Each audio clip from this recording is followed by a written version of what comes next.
Hello po, kumusta? Kumusta kayong lahat? Nanay Arlene again. Magandang umaga po sa inyong lahat. Mahal ko mga kaibigan, mga nanay. Nandito po ko dito sa lumang bahay, yung bahay nila nanay. Dito po kasi kami nagluluto kadalasan. Doon po sa kabilang bahay, ay doon pag halimbawa ginabi o kaya tinamad sila dito magluto, doon din. Kaya dalawa ang kanilang lutuan. Pero ngayon nandito ko kasi ayan, lulutuin ko po yung nakababad na isda na parang hasa-hasa. Tapos may nagbigay po ng labong. Dito, sabi sa akin dahil naguli sila, Arlene, gusto mo ng labong? Ay, oo, gusto ko yan. Tapos may saluyot pa. Wow, sarap. Mapapakain si Nanay Arlene. Sandali lamang po at isisindi ko ang kalan para may prito ko po ang isda kasi parating na aking pamangkin. Darating na po siya, 11:30, labasan na nila. Adjust lang kanilang school. Malapit po dito at nilalakad lang. Pero yung mga high school, nasakay sila kasi sa bayan sila.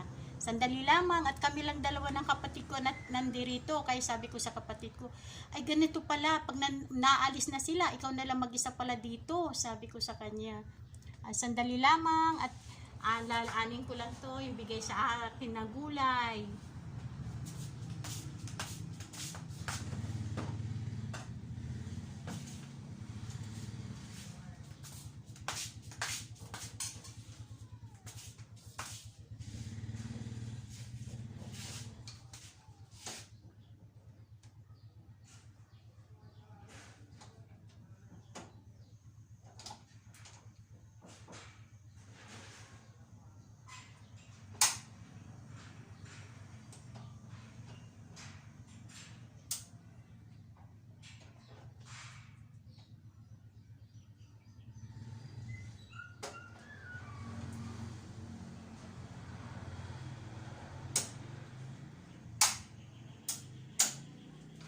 Hirap ng kalan po nila dito.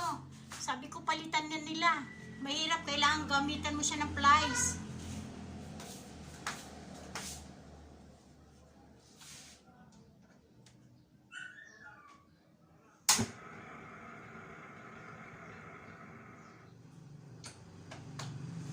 Ayan, nasindi ko po. Ang sarap dito sa probinsya. Masarap pag kasi may mga gulay na press. Alam nyo ba, uuwi ako sa Valenzuela, ako yung magdadala. Pero meron na akong papaya na nakahanda. Pero yung mga saluyot, ako yung mamimitas bago ko umalis. Kaya, ay naku, umalis na po yung bayaw ko, nauna na sa akin. Kasi tinawagan na siya ng kanyang amo sa trabaho na kailangan makapagtrabaho na siya. Kaya yun, sabi ko sige mauna ka na kasi ako Sabado naman ako uuwi, Biyernes na po bukas. Kaya yun, nauna na siya.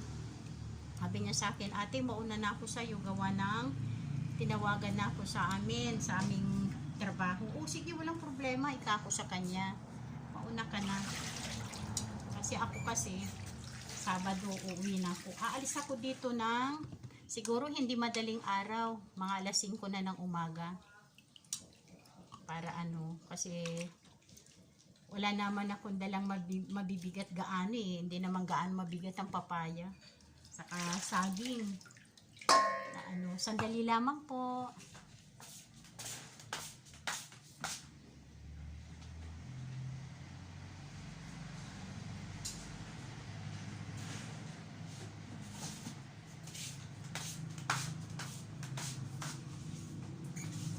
Tapos na ang undas, ang susunod naman ay Pasko at Bagong Taon.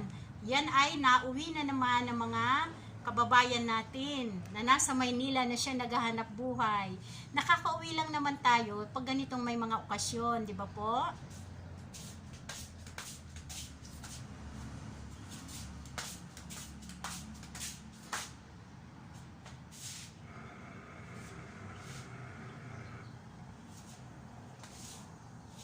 Yung kapatid ko naman na babae, andun na, pumasok na, alas 8:30 ang kanyang pasok. Tapos uuwi siya 8:30 din. 12 oras ata pasok niya dito din.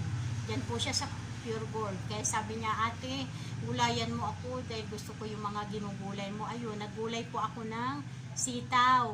inadobo ko na, tapos nagprito ng tuyo.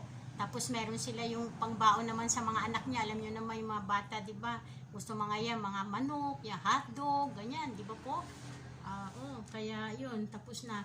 Ngayon, ang ginagayak ko naman ang para sa tanghalian. Para doon naman sa darating na pamangking kong babae dahil dito lang siya sa aming school dito sa paaralan. Yung pinag-aralan ko din noon ako'y bata pa.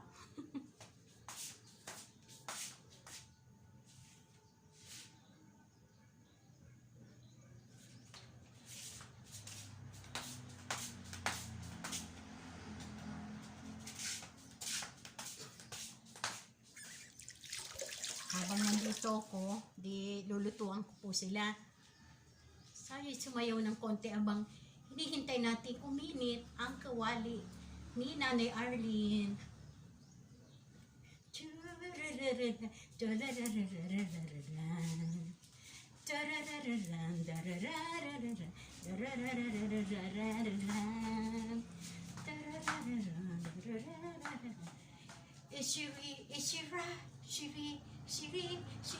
Shiri. Ay nako, ang sarap dito manirahan sa probinsya. Kung sana po ang mga trabaho nasa Maynila nandirinig rin, ano po, siguro wala na mauupa ng bahay, kundi ang gagawin na lang tubig. Ang tubig kung may poso ka, pwede rin. Pero alam niyo po, dito uso na rin ang nawasa.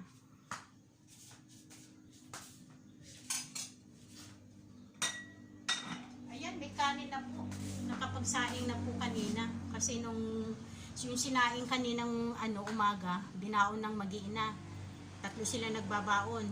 Yung nanay at yung 2 anak niya na whole din sa bayan. Kaya yun. Hindi pa! Pipirito pa! Ay nako. Yung kapatid ko, gusto niya lang kumain. Sabi ko, pipirito pa ako.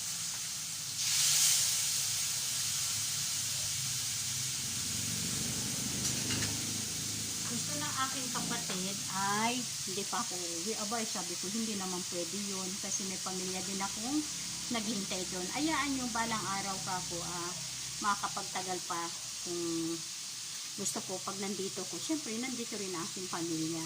Mahirap yun, nandun sila, nandito ko. Siyempre, iba na ngayon.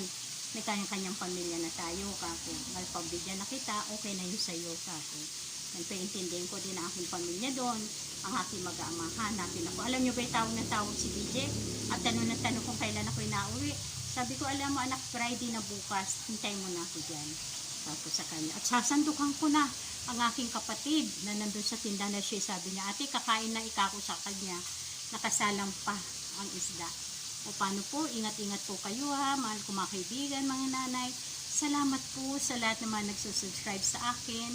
At yung mga hindi pa nag-subscribe, subscribe niyo po si Nanay Arlene na bubulol pa. Salamat po sa inyong lahat. Naway, lagi kayong nasa mabuting kalagayan, kayo mag-iingat. Ingat-ingat po kayo dahil ang panahon natin minsan okay, minsan hindi. At yung mga nasa ibang bansa, mag-iingat din po kayo palagi. Ingatan inyong kalusugan para sa inyong pamilya nandirin sa ating bansa. Kayo lagi ay mag-iingat.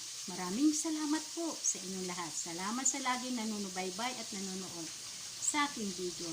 Salamat at God bless po sa inyong lahat. Bye-bye!